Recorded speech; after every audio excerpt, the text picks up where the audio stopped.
Suvi Victoria osariigis on peaaegu läbi saamas, kuid viimane kuu on olnud väga kuum ja vihmata.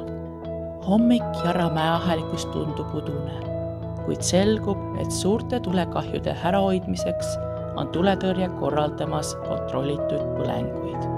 Kuna tuul puhub teises suunas, on piknikplats õnneks tossuvaba.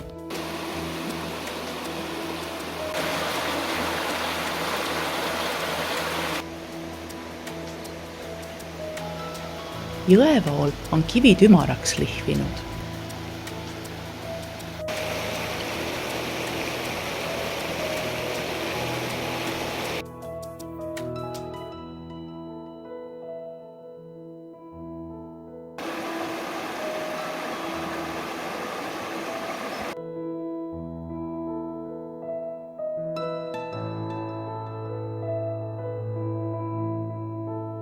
Ja see on mürgise lehte rämbliku kodu.